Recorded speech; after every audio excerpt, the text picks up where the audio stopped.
He went a total of 42 of 92 from the field, which is 46%. Free throw line, he went 35 of 43, which is 82%.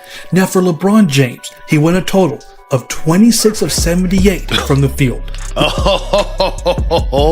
Jordan's career regular season average of 1.6 offensive rebounds per game edges LeBron's 1.1. Two stats, two completely different areas of the game, yet both lead to the exact same outcome.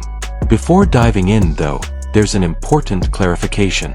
This is not an attempt to argue that LeBron James was never clutch. Throughout his legendary career, he has delivered plenty of huge moments, including some that remain among the most memorable plays in NBA Finals history. But the focus here is much more specific. The question is simple. When clutch shooting is isolated using one clearly defined method and LeBron's numbers are placed directly beside Michael Jordan's under that exact same standard, how do they compare? That distinction is important because being clutch is about far more than simply making or missing a shot.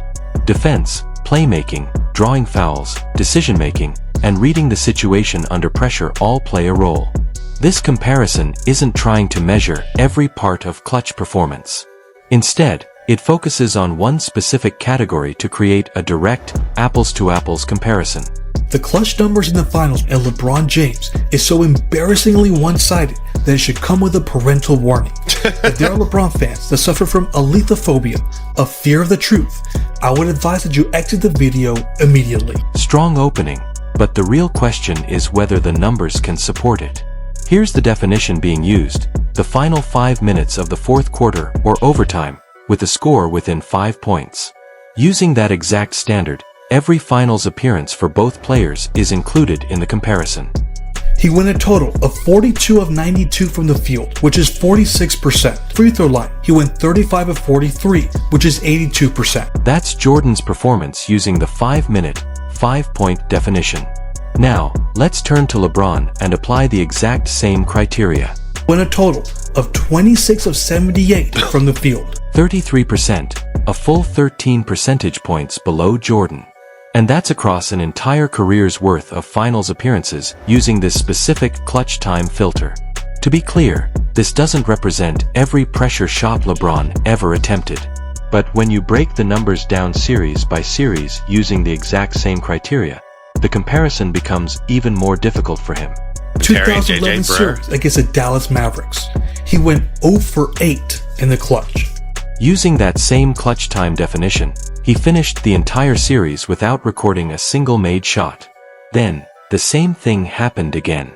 Against the Golden State Warriors, he went 3 of 15. Using the same clutch time definition, LeBron shot just 20% in the 2015 finals. Then came Game 7 in 2016, the game most fans remember for the famous chase-down block.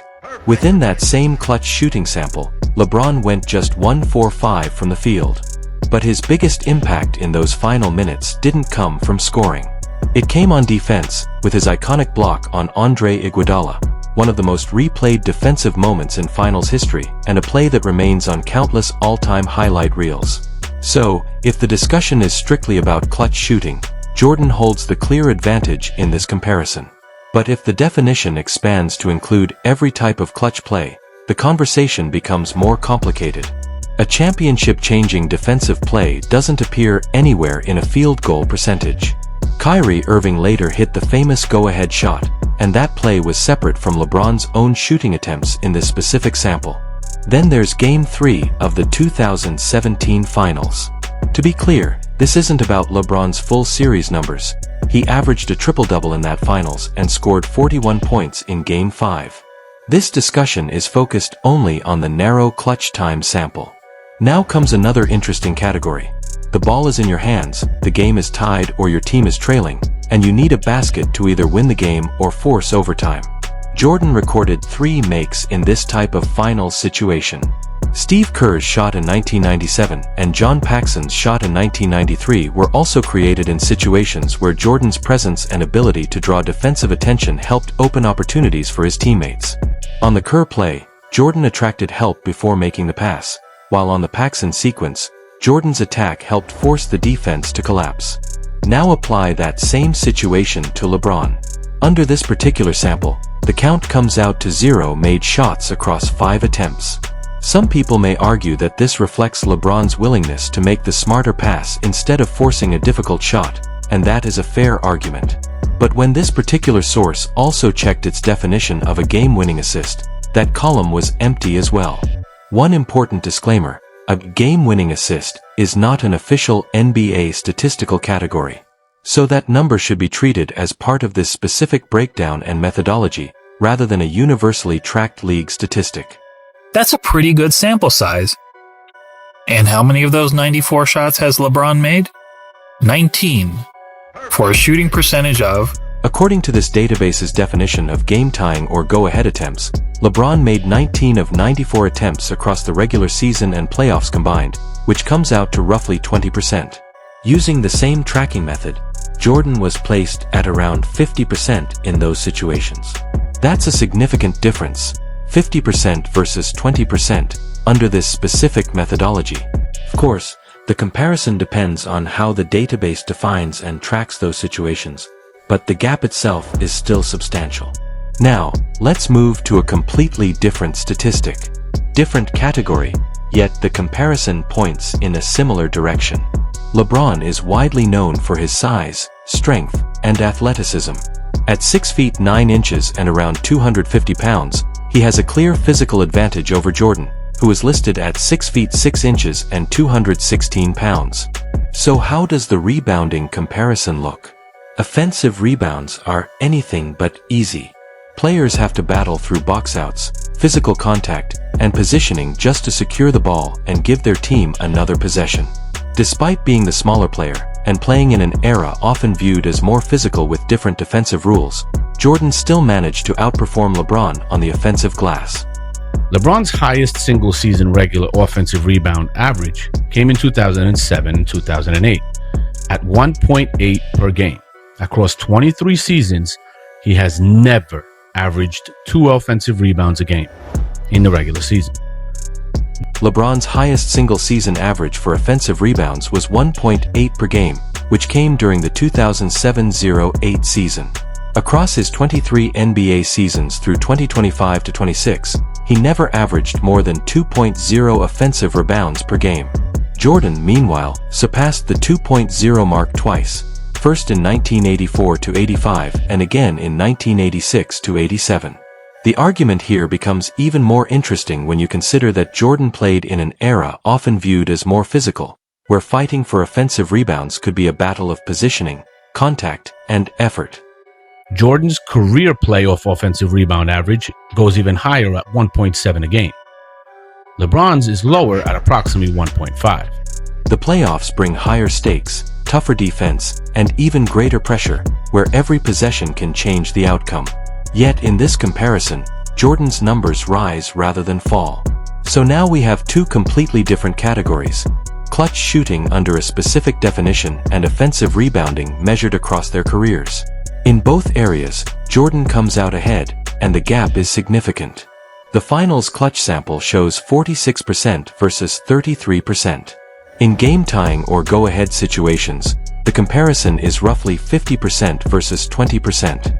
On the offensive glass, the numbers are about 1.6 versus 1.1, with Jordan producing more despite being the smaller player and competing in a more physical era.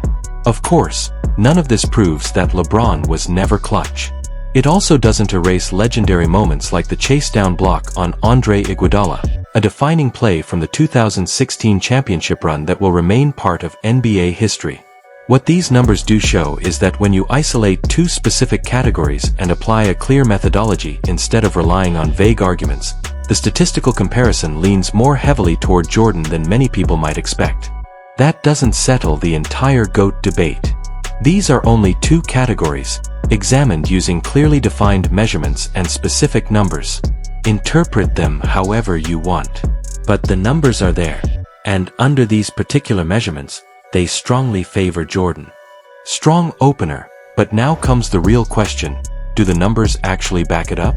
Because when people debate Michael Jordan and LeBron James, the conversation usually turns into opinions, memories, highlight clips, and personal preferences. One fan remembers Jordan hitting a huge shot. Another remembers LeBron delivering in a championship moment. But this comparison takes a different approach. Instead of arguing about every great play from their careers, we're looking at a very specific definition of clutch performance. The criteria are simple. The final 5 minutes of the fourth quarter or overtime, with the score within 5 points. Using that exact filter, we can compare their performances under the same conditions across their finals appearances. No changing the rules depending on the player. No vague definition of what counts as pressure.